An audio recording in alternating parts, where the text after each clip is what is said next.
really glad to be here today among youngsters like you, youngsters with a lot of hope and aspirations, and talk on reaching beyond. Actually, Philippa told me that this is a team and that one is expected to talk about crossing barriers. I'm not very sure whether I have crossed many barriers.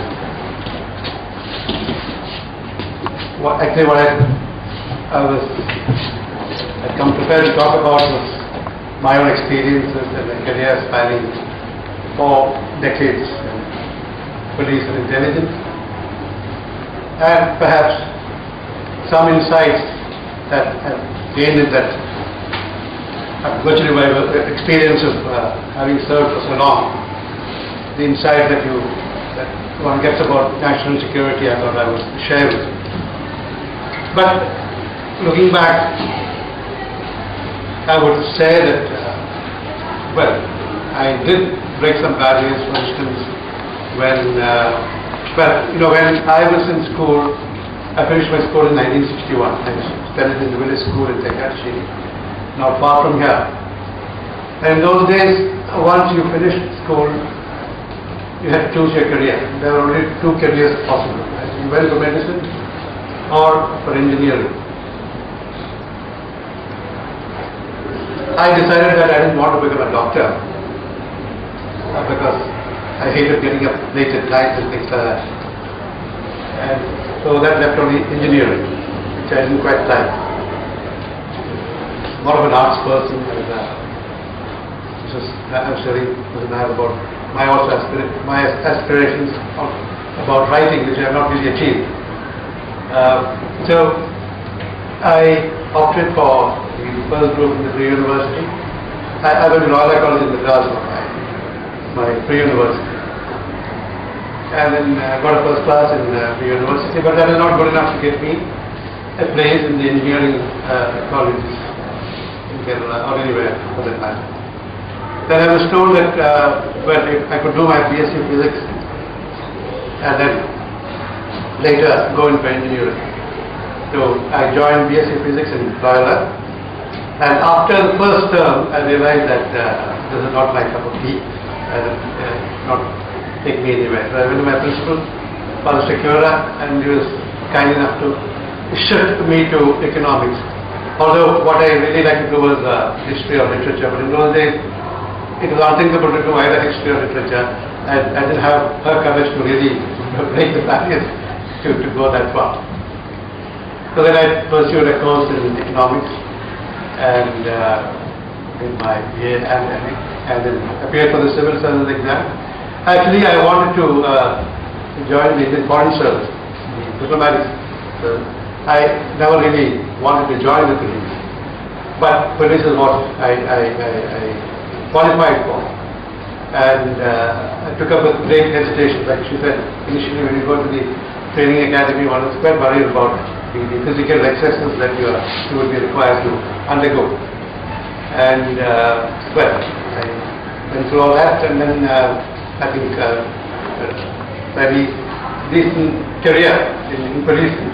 And also my ambition of being a diplomat was also satisfied to a great extent, because later I joined the External Intelligence Service of India and had occasion to serve in the diplomatic service. So what I'm saying is that perhaps one lesson from this is that we should have the courage to change course in case it is necessary. To find that to do something different from what you have been advised to do. If you personally feel that that's going to be good for you, that you have the strength and the aptitude for a different course than what you've been advised to do, I think you should have the courage to do that. But in my case, I don't know whether it was courage or just that I happened to sort of slip into the right career as it turned out. But there is a sequel to this. When I was introduced, I think you would have been told that now also associated with the Indian Institute of Science in Bangalore. They called me a distinguished scientist. After having opted out of physics, they now call me a distinguished scientist. That's also, I think, a rather ironic twist of fate about it. I am very happy. A similar story was told to me by another student of Loyola College, whom I met recently. He was a junior trainee by a few years. And he said he was also doing physics. He's from Andhra Pradesh. And in his batch, I think it was 1971, that batch of Loyola College, BSc Physics, everyone got a first class except two. And this gentleman was one of the two who didn't get a first class. And our professor of physics was from Kerala, C.C. Austin. Actually, he had a list. He was a brilliant professor. But while talking, he had a problem because he couldn't pronounce certain words properly because of that list. And so therefore he was popularly known as Chichi Ouchek, because that's the way he used to. He was furious. When he went to collect this transfer certificate, he said, "You are a disgrace to the college and to the department." And so this friend of mine left the college, went to Coimbatore, PhD to do his MSc. After 1 year, he said that he could not pursue it any longer. He quit. He went back to Andhra, to Vijayawada, joined the law college, joined the legal profession, became the Advocate General of Andhra Pradesh, was elevated to the High Court, became the Chief Justice of Guwahati, and currently he is the Chief Justice of Kerala, Justice Charameshwar. It's just been raised to the Supreme Court. He will be moving on there shortly. And last year, Loyola College had a function of all its alumni to honor the distinguished alumni of the college. Mr. Chidambaram, the Union Home Minister, presided. Governor M.K. Narayanan was there. And Justice Charameshwar was given a Distinguished Alumnus Award by the Loyola College, from where the professor of physics had told him that they were a disgrace to the college.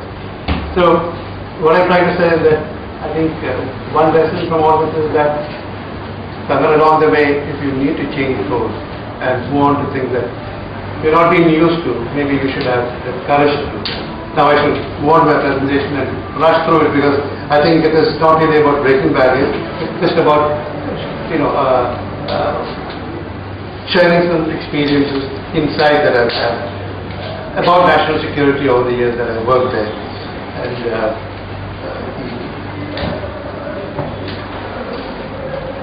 national security is everybody's business, and like I said, it gives a long experience, a long career in the police and intelligence services that I had the opportunity to given me certain insights, and the most important of that, which I have been trying to convey to people, not really with great success, even in the National Security Advisory Board, in which I was a member till a few months back.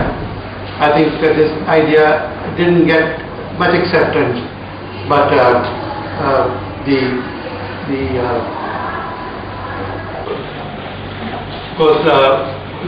national security front, the capacity building in the defense services is going on in a big way, and diplomatic support through fashioning of bilateral and multilateral strategic alliances. Coastal security is being strengthened. The paramilitary forces are being strengthened. These are matters on which I don't intend to touch at length. But intelligence reforms, I think, is an area in which perhaps I could tell you a few things you might find interesting. There are a number of intelligence agencies, as I already mentioned. Apart from the central intelligence agencies, there are intelligence agencies functioning at the state level. Now, there's a problem of coordination which you might have heard about. Intelligence. I told you about the external intelligence and the internal intelligence. Then the military intelligence is there. Then economic intelligence organizations are there. Customs have got their own revenue intelligence. So there are many agencies, collecting And there is always this competition among the agencies, because the intelligence, if you go and brief the the people who want the intelligence, and if you are the first to do that, and of course the topmost level, when you are heading an organization, if you go and tell the Prime Minister, that is going to happen before another chief goes and tells you, you get a certain appreciation. So there is always this urge to be the first one to tell the Prime Minister, and therefore to keep everything from the other intelligence agencies. But intelligence is never final. There is no finality about intelligence. And to make sense out of intelligence, you need a great deal of analysis. There are two aspects in intelligence. One is collection, it's known as production of intelligence, which is one the James Bond kind of going about and collecting information from various people in the field. That's a very exciting job. It's a very glamorous job. But the real important aspect of intelligence work is the analysis, where you never get a full picture from whatever you collect in the field, or you get through technical means, but you've got to put all this together. Someone sitting quietly, spending hours and hours and hours, sometimes well past midnight, trying to collect the dots and the T's, and then only a picture emerges. And to get a clear picture, you need inputs from all the intelligence agencies. Everyone has some speciality, and the information that they got may not be full, but if it goes to a central pool, it can be from that picture might emerge, which would be useful in maybe stopping a terrorist attack and saving hundreds of lives. But the coordination has been a problem. Coordination at the apex level, like I said, among the chiefs, and also at the functional level, where at various levels, the states, in the district, you need all these intelligence operatives to sit together and work out their details. Now, of course, we have the National Security Advisor at the national level to coordinate at the apex level, and at the functional level, there are multi-agency centers where the data from all the agencies come together to be analyzed. But these are not yet functioning well. The problems of coordination are still there. As you can see, the recent incidents, perhaps with better coordination, these things could have been prevented.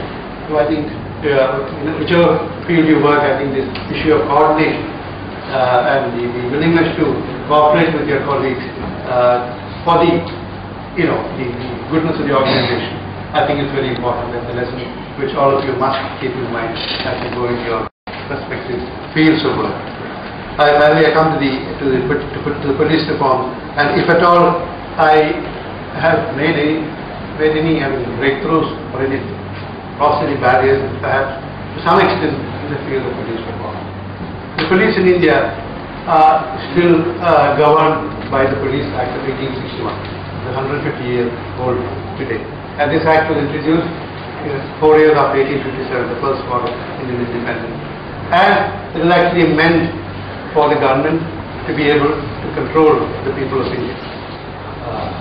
And therefore, the police was totally under the government, under the British government. But, you see, when we gained independence, and this 1861 Act was passed at a time when there was no parliament, there was no opposition at all. And therefore, the government meant, the single government, the British government.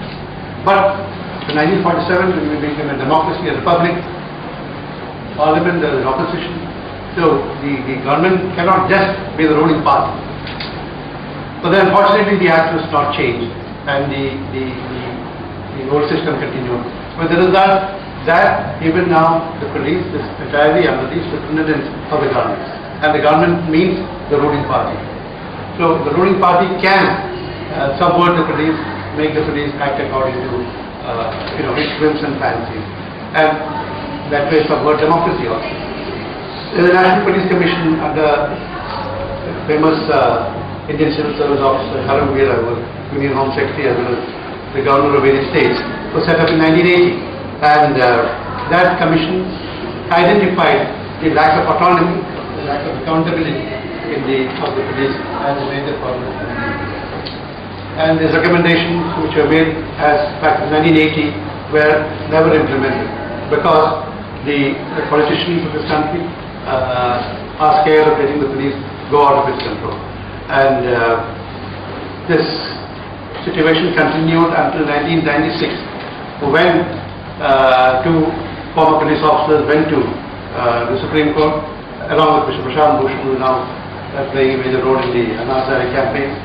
And 10 years later, the Supreme Court directed that all state assemblies must follow the guidelines laid down in the National Police Commission's recommendation, which provided for freedom, freeing the police from the absolute control of the ruling party, and also at the same time increasing the accountability of the police.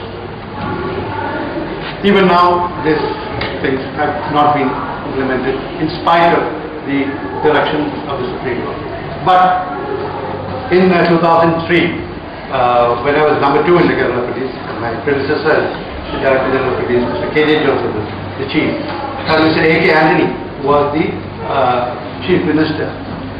Mr. Joseph and I went to Mr. Anthony and told him that these are the recommendations of the National Police Commission. And this is the only policemen. These the defense services are over and above this. They have another day on which the commemoration takes. So look at the extent of the loss that the nation has to undergo of its young people, and mostly these are young people from poor families, with families to support, with parents to support. And so as you go about your business, just spare a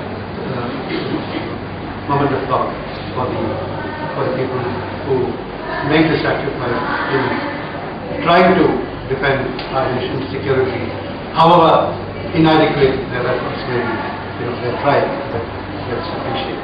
Thank you.